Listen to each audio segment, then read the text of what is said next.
नमस्कार, good morning my dear friends. आप सभी को मेरे इस यूट्यूब चैनल पर हार्दिक स्वागत है, अभिनंदन है।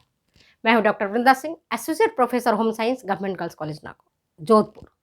तो आज मैं आपको तंत्रिका ऊतक में एक इम्पॉर्टेंट पार्ट्स बता रही हूँ न्यूरॉन्स का। तो इसको समझने से पहले आप मेरा जो पहले वाली वीडियो है उसको आप देखना, तब आपको ज़्यादा क्लियर हो जाएगा। जब तक उस वीडियो को नहीं देखोगे, इस वीडियो में क्लियर होना मुश्किल होगा। तो मैंने आपको पहले बताया है, न्यूरॉन्स हमारे शरीर में, संपूर्ण शरीर में एक बिजली की तारों की भांति फैला हुआ रहता है, या आज के जमाने में इंटरनेट की तरह फैला हुआ रहता है कि जहां भी आप टच करते हो, जिस ऐप पर जाकर के आप टच करते हो, उससे संबंधित चीजें आपको उपलब्ध हो जाती हैं। जैसे आप फेसबुक पर जाते हो, या व्हाट्सएप पर जाते हो, या टेलीग्राम पर चैनल पर जाते हो, या यूट्यूब पर जाते हो, जरा सी आपने दबाया और आपकी चीजें हाजिर हो जाती हैं। इसी प्रकार से हमारा न्यूरॉन्स भी जो है ना, हमारी संवेदनाओं को ग्रहण करने का काम, संवेदनाओं को निकालने का काम ये न्यूरॉन्स ही करता है। इसके बारे में मैंने पहले वाली वीडियो में आपको डिटेल्स बता दी है। तो आज के इस वीडियो में जो न्यूरॉन्स है ना, इसको प्रवर्धों की संख्या के आधार पर कितने प्रकार के हैं, इसके बारे में हम आज बताएंगे। अब आप ये देखो, पिछली वीडियो में मैंने बताया न्यूरॉन्स कैसा होता है, ताड़ के पेड़ की तरह। ये ताड़ का पेड़ है, समझो। ताड़ का पेड़ तो आप लोगों ने देखा है ना, लंबा होता है और ऊपर से खूब सारी उसमें से पत्तियां निकलती हैं, और बीच का पार्ट जो होता है, छोटा ही बना रही हूं, एक कहलाता है साइटोन। क्या कहलाता है? ये साइटोन कहलाता है, और ये इंपॉर्टेंट हिस्सा है साइटोन। इसमें एक केंद्रक होता है और छोटे छोटे छोटे छोटे इसमें निसल्स के बॉडी पाए जाते हैं, निसल के कण पाए जाते हैं, पार्टिकल पाए जाते हैं। ठीक है, इसमें न्यूरोफाइब्रिल्स होता है। ये साइटोन क्या करता है? मुख्य केंद्रीय भाग है। आपके घर के मुख्य केंद्रीय भाग कौन होता है? मम्मी होता है, या पापा होते हैं, जो भी होते हैं, या आप खुद हो, है ना। और उसी का डिसीजन आगे जाता है, वो जो निर्णय लेता है अगले को मानना पड़ता है। ठीक है ना। तो ये जो है ना, मुख्य हेड है न्यूरॉन का, साइटोन। ये साइटोन जो है, ये संवेदनाओं को प्रेषित करता है। अब इसी के आधार पर इसमें कई सारी शाखाएं निकलती हैं। इस तरह से कई सारी शाखाएं निकलती हैं, इसमें कई सारी शाखाएं फूटती हैं। ठीक है, जो मैंने पिछली वीडियो में भी आपको बताया था। और इन शाखाओं से भी कई सारे इस तरह की और शाखाएं फूटती हैं, इनसे भी कई सारी शाखाएं फूटती हैं। तो ये जो शाखाएं आपको फूट रही है, निकल रही है, ये कहलाता है डेंड्रॉन। पहले भी बताया था आपको, ये कहलाता है डेंड्रॉन। और इसी से छोटी छोटी शाखाएं और निकलता है, जो कहलाता है डेंड्राइट्स। डेंड्राइट्स क्या कहलाता है? डेंड्राइट। समझ में आ गया इतने बात? और यहां से एक जो मोटी लंबी बेलनाकार आकार के, बेलन के आकार का, बेलन देखते हो रोटी बनाने वाला, उसी तरह की एक और शाखा निकलती है, जिसको कहते हैं हम एक्जोन। एक्जोन ने एक्जोन, ये वाली पार्ट एक्जोन कहलाता है। ये एक्जोन खूब लंबा होता है। और आपने देखते हो ना कि बांस देखा है ना, बैम्बू, बांस। तो बांस में थोड़ी थोड़ी दूर पर, अच्छा आप उंगली का देखो, उंगली में पोर बने हुए हैं, है ना, बने हुए हैं, आपको दिख रहा है? उंगली में पोर बना हुआ है, 3 उंगलियां, एक उंगली का 3 पार्ट है। तो देखते हो ना, एक इस तरह का लाइनिंग बना हुआ उंगली में, देख लो सभी अपने हाथ को निकाल करके। तो अभी समझाने की दृष्टि से बता रही हूं, इस तरह की, है ना। इसमें एक्जोन के पार्ट में इस तरह का बना होता है, जिसको हम कहते हैं इंटरनोड। बांस का देख लेना निकाल करके, या अपनी उंगली को देखो, तो 3 पार्ट में बटा हुआ ये कहलाता है इंटरनोड। ठीक है। इसके बाद इसके आधार पर ये जो प्रवर्ध निकला है ना, ऊपर की तरफ और नीचे की तरफ, साइटोन से जो निकला है ब्रांचेज, कुछ ब्रांचेज ऊपर की तरफ जाता है, कुछ ब्रांचेज नीचे की तरफ जा रहा है। समझ गए बात को? तो इसके आधार पर इसको 5 प्रकारों में बांटा गया है। कितने प्रकारों में? 5 प्रकारों में। अगर कोई पूछे, एग्जामिनेशन में आए कि प्रवर्धों की संख्या के आधार पर न्यूरॉन्स को कितने वर्गों में बांटा गया है, तो मेरे प्यारे बच्चों, उसका सबसे बढ़िया एग्जाम्पल होगा, कितने हैं? 5 हैं प्रवर्धों के आधार पर। तो 5 में कौन कौन से हैं? अब याद कराने के लिए देखो, मैं याद करवा दे रही हूं, याद हो जाएगा पक्का। कौन सा है? एक होता अध्रुवीय, अध्रुवीय, ए पोलर, जिसमें किसी प्रकार का कोई प्रवर्ध ना तो ऊपर है ना कोई नीचे है, केवल ये साइटोन है। इसको हटा देते हैं, यहां से यहां कुछ भी नहीं है, केवल तंत्रिका कोशिका है, किसी प्रकार का कोई प्रवर्ध नहीं निकलता है, वो कहलाता है ए पोलर। ठीक है, समझ गए? दूसरा होता है एक ध्रुवीय, एक ही जगह से मान लो यहां से एक प्रवर्ध निकला, प्रवर्ध मीन्स ब्रांचेज, प्रोसेसेज, ब्रांचेज, शाखाएं, ऐसे समझो। शाखाएं, शाखाएं तो जानती हो, पेड़ तो देखिए शाखाएं निकलती है ना पेड़ से, उसी तरह यहां से एक दो प्रवर्ध निकलता है। ठीक है, ये देखो दो प्रवर्ध निकलता है एक ही जगह से, तो कूट एक ध्रुवीय कहते हैं। एक ही जगह से दो प्रवर्ध निकलते हैं, और ये कहां पाया जाता है? आपका स्पाइनल गैंगलिया में। याद रख लेना, कहां पाया जाता है कूट एक ध्रुवीय? स्पाइनल गैंगलिया में, स्पाइनल गैंगलिया में, रटना पड़ेगा बेटा। स्पाइनल गैंगलिया में पाया जाता है कूट एक ध्रुवीय, एक ही जगह से दो ब्रांचेज निकल रहे हैं। ठीक है, आगे बात समझ में आ गया मैंने क्या कहा आपको? इसके बाद देखो एक ध्रुवीय, एक ध्रुवीय मतलब यूनिपोलर, अंग्रेजी में इसको क्या बोलेंगे? यूनिपोलर। कूट एक ध्रुवीय को अंग्रेजी में क्या बोलेंगे? स्यूडो। कूट मतलब होता है झूठा, कूट मतलब क्या होता है? झूठा, है नहीं लेकिन ऐसा लगता है ना, है नहीं वैसा लेकिन ऐसा दिखता है, लगता है, उसको कहते हैं कूट एक ध्रुवीय, स्यूडो यूनिपोलर। कहां पाया जाता है? स्पाइनल गैंग्लिया में। स्पाइनल गैंग्लिया कहां है आपको पता है? स्पाइनल कॉर्ड के आसपास ही होगा गैंग्लिया में। ठीक है, दूसरा होता है एक ध्रुवीय, यूनिपोलर अंग्रेजी में बोलते हैं इसको, जिसमें एक एक्सॉन होता है और एक, इसमें किसी प्रकार का कोई डेंड्रन होता ही नहीं है, मतलब ऊपर कुछ नहीं रहेगा, केवल नीचे से एक एक्सॉन निकलेगा, मोटा बेलनाकार, ऊपर कुछ भी नहीं रहेगा, है ना, कुछ भी नहीं है, केवल साइटोन है, और साइटोन से ही एक ही ब्रांचेज निकल रहा है ना, ये कहलाता है एक्सॉन। यहाँ पर कोई डेंड्राइट्स नहीं रहेगा। एक ध्रुवीय में याद रखो, एक ध्रुवीय में क्या है? एक एक्सॉन है, नो डेंड्राइट्स, नो डेंड्रोन। जब डेंड्रोन नहीं रहेगा, इसी को तो डेंड्रोन कह रहे थे, और यहीं से ब्रांचेज निकलती थी जो डेंड्राइट्स कहलाए थे, जो संवेदनाओं को ग्रहण कर रहा था। एक्सॉन संवेदनाओं को बाहर निकालने का काम कर रहा था। तो एक ध्रुवीय में एक एक्सॉन होता है, डेंड्रोन नहीं होता है, याद रखना, डेंड्रोन नहीं होता है। ये पाया जाता है सेरेब्रो स्पाइनल गैंग्लिया में। कूट एक ध्रुवीय किसे पाया जाता है? स्पाइनल गैंग्लिया में। और एक ध्रुवीय किसे पाया जाता है? सेरेब्रो स्पाइनल गैंग्लिया में। ठीक है, याद आ गया। इसके बाद आता है चौथे नंबर, चौथा नंबर का जो न्यूरॉन है वो कहलाता है द्विध्रुवीय, बाईपोलर। बाईपोलर, अब समझ गई? बाईपोलर मतलब क्या होता है? मतलब दो ध्रुवीय, मतलब इसमें से एक डेंड्रोन भी निकलेगा और एक एक्सॉन भी निकलेगा।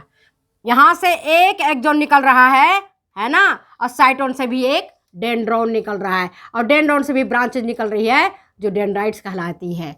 तो ये क्या करता है? संवेदनाओं को इसने लिया, संवेदनाओं को यहाँ भेजा, संवेदनाएं प्रेषित होने का काम करते हैं साइटोन, यहाँ से इसने संवेदनाओं को ग्रहण किया, है ना, जो चीज़ देखा उसने ग्रहण किया, इसके भीतर आया और यहाँ से संवेदनाओं को निकालने का काम किया। मतलब आँख ने यहाँ पर खूबसूरत गुलाब देखा, साइटोन के पास भेजा कि बहुत खूबसूरत गुलाब है, और यहाँ से एक्सॉन ने आकर के बताया कि खूबसूरत गुलाब है, इसे थोड़ा देर तक और देखा जाए, यहाँ पर बगीचे में और थोड़ी देर बैठा जाए, बड़ी सुंदर गुलाब है, उसमें से अच्छी खुशबू आ रही है। नाक की तंत्रिकाओं ने बताया कि बड़ी खुशबू अच्छी है, और आँख की तंत्रिकाओं ने बताया कि यहाँ पर, है ना, उसकी डेंड्रोन्स ने बताया कि यहाँ पर खूबसूरत गुलाब है। इसने भेजा किसको? साइटोन को। साइटोन ने दे दिया एक्सॉन को, एक्सॉन ने, है ना, एक्सॉन ने आगे चल करके दूसरी कोशिकाओं को, तंत्रिका कोशिकाओं को बताओ, मतलब एक तरह से जाल बिछा रहता है, सिनेप्सिस इसको बोलते हैं। सिनेप्सिस, सिनेप्सिस मतलब ये कोशिकाएं जहां दूसरी कोशिकाएं से जुड़ती हैं, तंत्रिका कोशिकाएं, एक कोशिकाएं दूसरे से जुड़ती हैं, दूसरा तीसरे से जोड़ रही हैं, और सब मिलकर के काम कर रही हैं, है ना। जैसे पैर में कांटा चुभा, तुरंत पैर की कोशिकाओं ने सूचना दिया, डेंड्राइट्स ने सूचना दिया, ग्रहण किया कि भाई कांटा चुभ गया है, तुरंत ऑर्डर गया मस्तिष्क तक, आगे से आगे बढ़ता चला गया, और फिर बताया, मस्तिष्क की कोशिकाओं ने ऑर्डर दिया किसको? भाई आंख को जाके देखो कहाँ कांटा चुभा है, हाथ को ऑर्डर दिया जाकर के उसको निकालने का काम करो, और फिर अगर आपके हाथ से नहीं निकलता है, कांटा बहुत अंदर धंस गया है, तो आप किसी दूसरे के पास जाओ, क्या लेने के लिए? सहयोग लेने के लिए दूसरे के पास जाओ, मदद के लिए, वो आपको मदद करेंगे। ठीक है, आज कोई बच्चे जो इंटेलिजेंट होते हैं, आप ये मत सोचो कि जन्म से इंटेलिजेंट है। जिसने न्यूरॉन्स को जितना ज्यादा उपयोग किया, ये तंत्रिकाएं ही हमें मास्टर बनाती है कि नहीं बनाती हैं, टीचर बनाती है कि नहीं बनाती है, डॉक्टर बनाती है कि नहीं बनाती हैं, इंजीनियर हम बनते हैं कि नहीं बनते हैं, हम वैज्ञानिक बनेंगे कि नहीं बनेंगे, इसका डिसीजन हमारा तंत्रिका ऊतक ही करता है। यही बताता है इसको जितना घिसोगे जितना घिसोगे जितना घिसोगे उतना ही बढ़िया आपको फायदा होगा। तंत्रिका ऊतक तो आप ना भी घिसो तो भी सोचने विचारने का काम करता है। अब बैठे रहते हो, नकारात्मक विचार आते रहते हैं या सकारात्मक विचार आते रहते हैं, आते रहते हैं, जाते रहते हैं, पिछला अनुभव को सोचता रहता है। अरे मैं पिछले फेल हो गई, 2 नंबर से रह गई, 5 नंबर से रह गई, मैंने अच्छे से क्या कहते सीट नहीं भरा था, रोल नंबर ठीक से नहीं लिख पाया। ये सब कौन काम कर रहा है? तंत्रिकाएं कर रही हैं। तो इस तंत्रिकाओं को काबू में रखना पड़ेगा आपको, और ये कहना पड़ेगा कि इन बातों को छोड़ो, जाने दो, अब तो आगे आप मेहनत करो, और इन तंत्रिकाओं को आपको काबू करना पड़ेगा। और ये कहना पड़ेगा कि जो बीत गई सो बात गई, जो बीत गई सो बात गई, छोड़ो उन बातों को, जाने दो उन बातों को, और हम लग जाते हैं फिर से अपनी सफलता की सीढ़ी को पाने के लिए। तो यहां पर ये काम कर रहा है तंत्रिका ऊतक, ठीक है ना। तो यहां पर सिनेप्सिस है। सिनेप्सिस मतलब जुड़ाव एक दूसरे से, जैसे हमारा अंग एक दूसरे से जुड़ा हुआ है या हम एक दूसरे से जुड़े हुए हैं। हमारा बच्चा कहीं भी है, हमारा पति कहीं भी है, हमारे माता पिता कहीं भी हैं, हम फीलिंग से जुड़े हुए रहते हैं उनसे। हजारों किलोमीटर, 2000 किलोमीटर, 5000 किलोमीटर में भी हमारे परिवार के सदस्य बैठे हैं, तब पर भी वहां पर हमारे न्यूरॉन सोच करके बता देता है कि पता नहीं किस अवस्था में होंगे, कैसे होंगे, क्या है ये चीजें। ये सारे काम करता है हमारा न्यूरॉन्स। न्यूरॉन ही कर रहा है सोचने का, समझने का, विचारने का, तर्क करने का, अच्छा क्या है, बुरा क्या है, हमें कैसे याद करना है, ये सब काम को ही करना पड़ता है। और आपको बताऊं, आइंस्टाइन जैसे बंदे जिनके मतलब कि जिनको आज हम मानते हैं कि उनके पास उनके जो इंटेलिजेंसिया थी, जिसके हम सब लोहा मानते हैं, उन्होंने भी अपनी न्यूरॉन्स का 10 से 15% ही यूज किया। जितना हमारे बॉडी में न्यूरॉन्स है, जितना हमारे ब्रेन में न्यूरॉन्स है, उसका हम बहुत कम यूज करते हैं, 5 से 10% ही करते हैं। अगर आप 10% यूज कर लो तो आप विश्वास करोगे, आप प्रोफेसर बन जाओगे, आप IAS बन जाओगे, IPS बन जाओगे। जितना आप घिसते हो उतना याद होता है, जितना आप रटते हो उतना याद होता है। ये कौन काम करता है? न्यूरॉन्स को ही काम करना है। तो न्यूरॉन्स को ही आपको शार्प करना पड़ता है। जैसे कोई सब्जी काटते हो तो चाकू होना चाहिए तेज। अगर चाकू बहुत रहा है तो सब्जी काटने में कितनी परेशानी होती है, काट पाओगे? मान लो इसी तरह से पेड़ काटना है आपको, है ना, एक शीशम का पेड़ काटना है, और आपकी भोथड़ी कुल्हाड़ी रहेगी, आप दिन भर मेहनत करते रहोगे, मेहनत करते रहोगे, कुल्हाड़ी से पेड़ को नहीं काट पाओगे। इसलिए बेहतर है कि कुल्हाड़ी को खूब धार दिया जाए, तेज धार दिया जाए, तेज धार दिया जाए, और तेज धार और तेज धार और तेज धार, एक बार में पेड़ आराम से आपका कम समय में कट जाएगा। तो यहाँ पेड़ क्या है? आपका कॉम्पिटिटिव एग्जामिनेशन, और कुल्हाड़ी क्या है? आपका न्यूरॉन। इसी को तेज करना है, इसी को शार्प करना है, पढ़ पढ़ के, घिस घिस के, रट रट के, लिख लिख के। और जब आपका एग्जामिनेशन आएगा 2 घंटे 3 घंटे का, आप फट से अपना वो कुल्हाड़ी जो आपने अब तक शार्प किया है, न्यूरॉन रूपी कुल्हाड़ी, उससे आप पेड़ को काट दोगे। मतलब प्रतियोगी परीक्षाओं में आप सही सही आंसर दे दोगे। हमारी बच्चियां कई बार लिखती हैं, नायलॉन मैडम सुचालक होता है कुछ। अरे सो नॉर्मल बातें हैं बेटा, सुचालक है। हमारी बच्चियां लिखती हैं, अब डरो मत, घबराओ मत, आप कमेंट में लिखना। जहां कहीं भी आपकी कोई प्रॉब्लम आती है, कोई क्वेश्चन आता है, आप लिखो, घबराना मत, डरना मत कभी जीवन में, डरो मत। डर को अपने पैरों के नीचे रखो और आगे बढ़ते जाओ, देखना सफलता तेरी चरण चूमेगी। तो मैं जो आपको बता रही थी, न्यूरॉन्स के आधार पर 5 प्रकार के न्यूरॉन्स हैं। एक ध्रुवीय, इतना तो याद रहेगा, एक ध्रुवीय, कूट एक ध्रुवीय, द्विध्रुवीय और बहुध्रुवीय। बहुध्रुवीय मतलब जिसमें ढेर सारी ब्रांचेज यहाँ से निकल रही हैं, यहाँ से निकल रही हैं, यहाँ से निकल रही हैं, और यहाँ इसको हम अगर दोनों को बंद कर देते हैं तो एक भी नहीं है, न डेंड्रॉन निकल रहा है न एक्सॉन, तो अध्रुवीय कहलाता है। एक ही जगह से अगर 2 निकल रहा है, यहाँ से और यहाँ से, तो कूट एक ध्रुवीय कहलाएगा। यहाँ से भी निकल रहा है, यहाँ से निकल रहा है, तो यूनिध्रुवीय कहलाएगा, मतलब यूनिपोलर कहलाएगा, एक ध्रुवीय कहलाएगा, जो पाया जाएगा सेरेब्रोस्पाइनल गैंग्लिया में।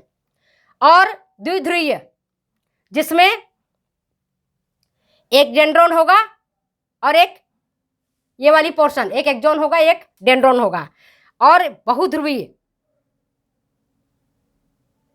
ये आपको पाया जाएगा ब्रेन एंड स्पाइनल कॉर्ड में। मल्टी मतलब ढेर सारे यहाँ है ब्रेन एंड स्पाइनल कॉर्ड में, आपकी मस्तिष्क में, तभी तो सूचनाओं को ढेर सारी, जिसका जितना सूचना तंत्र मजबूत होता है वो आज की डेट में उतना ही सफल होता है। सूचना तंत्र को मजबूत करना पड़ता है, तो ये ब्रेन और स्पाइनल कॉर्ड है, ये सूचनाओं को तुरंत एकत्रित करता है, जल्दी से जल्दी, क्विक से क्विक। कई बार परीक्षा में देखते हो ना, आपके पास आता हुआ रहता है, लेकिन आप जल्दी से जल्दी क्वेश्चन का आंसर नहीं दे पाते हो। जल्दी से जल्दी क्वेश्चन का आंसर देने के लिए ये जो ब्रेन है ना आपका, जो ब्रेन बॉक्स के भीतर है, और जो स्पाइनल गैंग्लिया है, ये आपका स्पाइनल कॉर्ड है, ये वाला जहाँ सबकी गर्दन जुड़ी रहती है, उसके ठीक नीचे है। ये मैं ब्रेन पढ़ाऊंगी तो आपको समझा दूंगी। इसमें ढेर सारे ये बहुध्रुवीय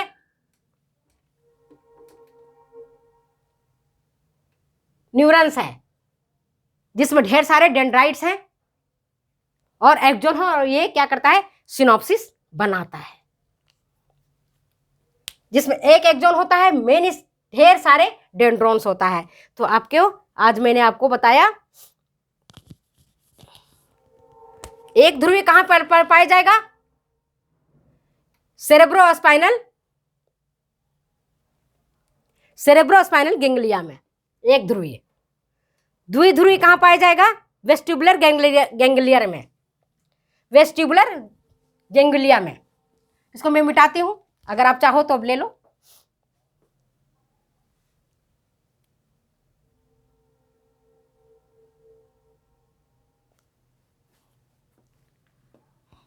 कहां पाया जाएगा, वेस्टिबुलर गैंग्लिया में, याद रखना। और कहां पाया जाएगा, स्पाइरल और वेस्टिबुलर गैंग्लिया में, स्पाइरल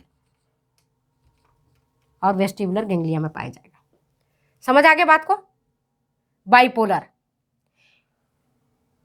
बहुध्रुवीय ब्रेन में, स्पाइनल कॉर्ड में, इसीलिए कभी कहते नहीं उसका मस्तिष्क बड़ी तेज है, दिमाग बहुत तेज है।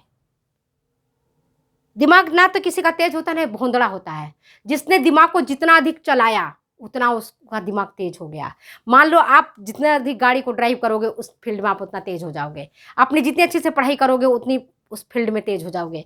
तो आज मैंने आपको